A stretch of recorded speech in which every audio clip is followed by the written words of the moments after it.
Instead of appearing on tonight's program, I'll be watching it with you to enjoy our very special guest star, Miss Joan Crawford. We have an exceptional story and an exceptional actress. The result? Well, sit back, relax if you can, but leave the lights on while we watch. Dear Joan, we're going to scare you to death.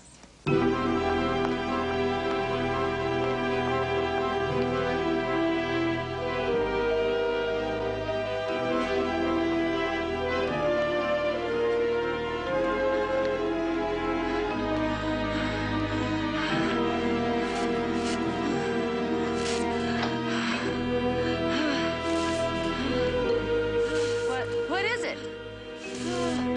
Jason! Jason! Paul! What's the matter? Who is she? Bring her inside.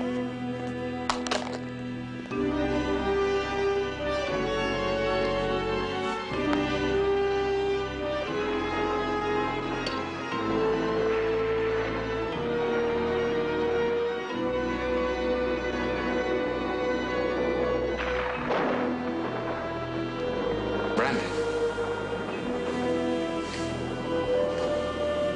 Thank you.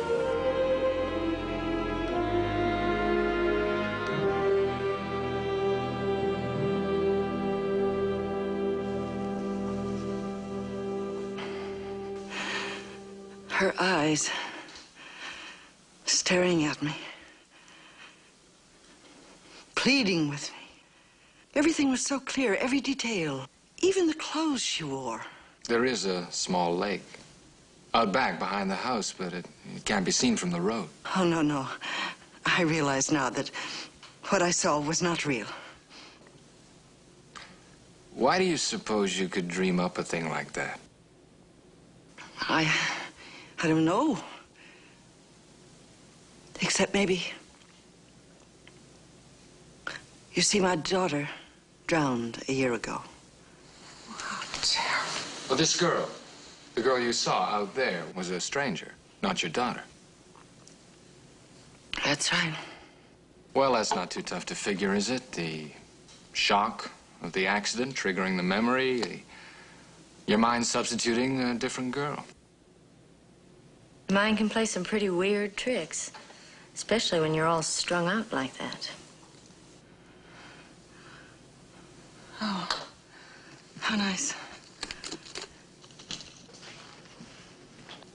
Thank you.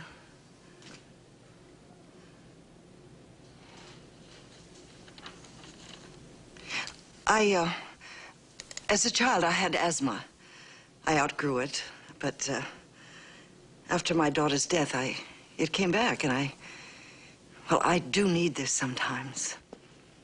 Car's really stuck down there. Not much damage, but it'll take a tow truck to get it out. There's no chance of getting a tow truck up here tonight, is there, Carrie? It's a bad night for walking.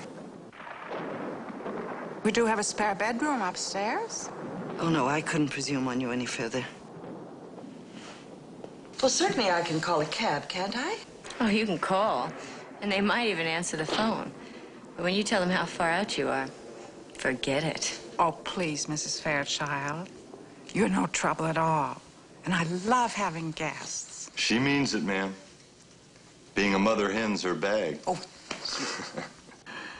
Well, I must say, I couldn't have chosen a nicer place to run my car off the road. Oh, you must be tired. All that excitement. Yes, I am, really. Well, then, let's go upstairs and I'll show you your room.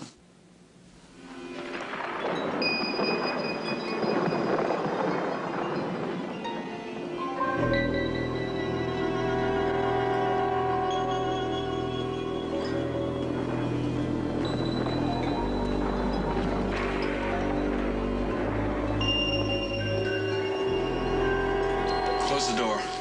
What's with you? Hey, what are you doing? An opportunity knocks, my boy.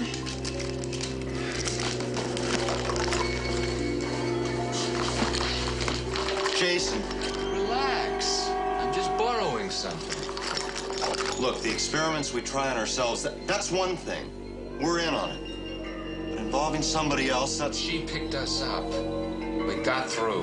And what Providence delivers, we take. Right?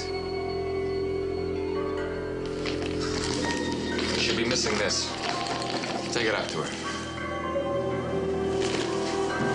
Bring Carrie down with you. I want to get started.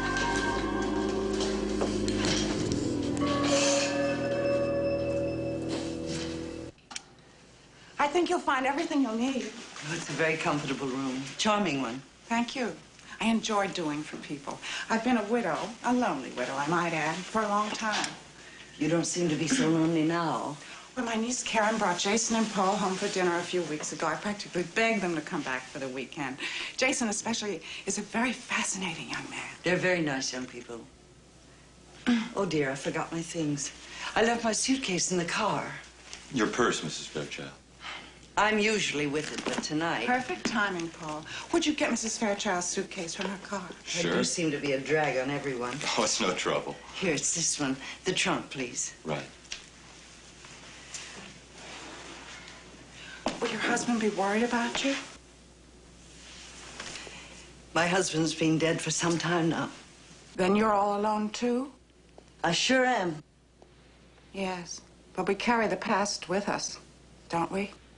Not me. Well, I'm sure your daughter's never far from your thoughts. Diana. Such a tragic thing.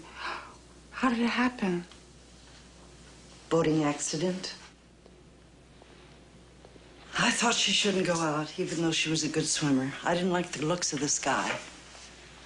I've always felt I should have stopped her. Oh, you blame yourself. You see, all my life I've been terrified of the water. I tried so hard not to transfer that fear to Diana. Here you are, aching for sleep while I gab. Paul will be up with your things in a minute. Now, you have a wonderful night's rest. Good night.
I'm sorry. I'm Lori. I just came to get my sweater.